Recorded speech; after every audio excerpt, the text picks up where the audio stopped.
Good afternoon. On today's edition of this old Taurus, we're going to be changing out the outer tie rods on my 2000 Ford Taurus wagon. I have all my tools out over here. I've got an 18mm open-end wrench. I've got a small 2-pound sledgehammer just to help break out the tie rod. I have my torque wrench.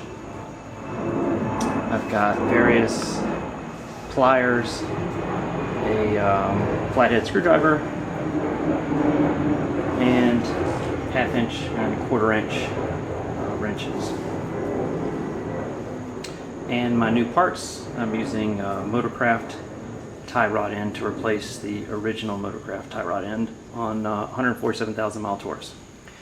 First thing we're going to do is take off the wheel. So the first step is to loosen the lug nuts and then raise the car up and take the lug nuts off and remove the wheel. With our wheel removed, we can now see our outer tie rod in. That is this piece right here. You can see it's pretty rusty, but I think it's in good shape on mine. After a couple of maybe 10-20 miles in the summer especially, once it gets heated up, it starts making a rubbing noise, and I think that's the cause. I've checked just about everything else, and I think it's just that the lube is all dried up with 147,000 miles. So what you're going to have to do is there's a castle nut here on the bottom with a cotter pin through it. You've got to remove the cotter pin. I suggest breaking off the ends of it, not the loop end, but the other ends, and then pulling that out. Then we've got to loosen this big bolt here, which keeps it from tightening up the inner tie rod, the other part of the tie rod shaft that goes into the steering. Once those are loosened, you can remove this, and I'll show you a trick that I saw on the ChrisFix YouTube site to get that out. Then we just take it off, put the new one on, and tighten everything back down to specs. I got extremely lucky, and mine came out in one piece. A bonus, the other one was not that easy.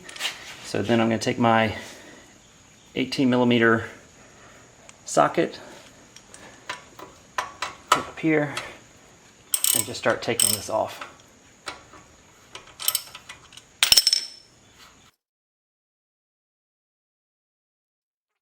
Is while that is still installed on the knuckle there, we're going to want to loosen this big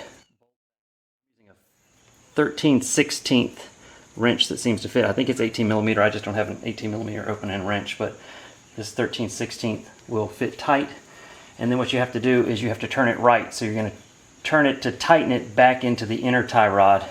And the inner tie rod has, I don't know if you can see it, but there's some slots here that you're going to want to use a pair of pliers or channel locks to just hold on to that so that it doesn't spin. I don't know if it does any damage or tightens up on the other end, but just to hold it tight while you take off this nut right here. I got really lucky on this side with this nut too. On the other side I had to use a liberal amount of PB Blaster and let it soak in a little bit. This side wasn't so bad. I used my 2-pound sledge and took a couple of whacks at it on here, and it's loosened it right up.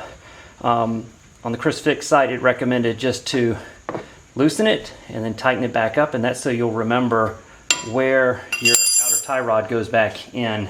I'm going to count how many loops it takes to get it off, just so I get it back as accurately as I can. What I learned on the ChrisFix site was if you take the castle nut, there's a puller that you can get that will pull this up, or if you take the castle nut, we're not going to reuse this one, you get one with the kit. We're going to put it in upside down and just bang on it until this pops up out of there. These are torqued down to between 35 and 46 foot-pounds, so remember that when we reinstall it. So as luck would have it, again, this side was not that bad. I used a board to kind of spread it out.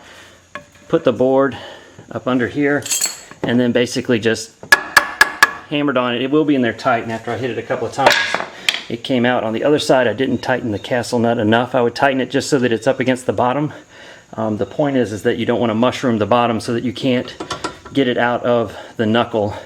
So I tightened it up just enough. On the other side I don't think I tightened it up enough, and when I hit it I got it, I marred up the threads, and then it was very hard to get off. But this one's coming right off, and Now we've got it off. The next step is we're going to twist this off, and we're going to count every revolution.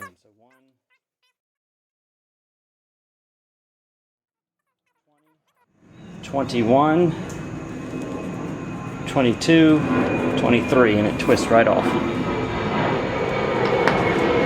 Next step is to take our new part. Got a new Motorcraft tie rod end. I'll do a quick comparison with the other one. On the other side, it was exactly the same. These were OEM parts. And so what we're going to do is put it back on at the same number of revolutions. With the new part back on, now we're going to put our castle nut back on. We'll tighten that up, and then we'll torque it down to between 35 and 46 foot-pounds.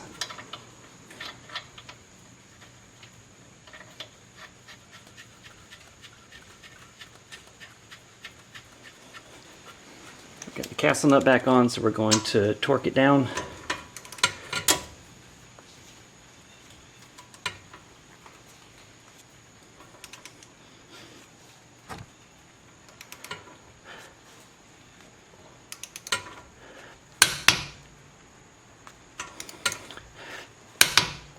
There we go. Now we put our new cotter pin right through. I put it through the back just so it's easier to get to, and then I'm going to use my needle nose pliers, and I'm going to twist it around the castle nut just like that.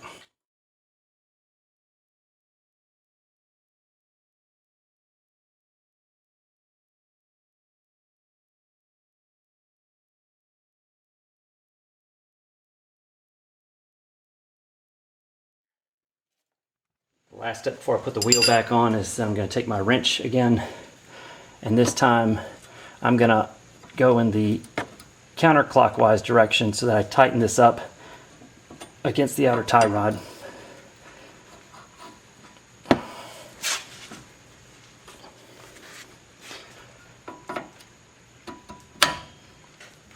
And we're just going to do it hand tight pretty much because we can't get a torque wrench on this. That'll keep it from sliding out.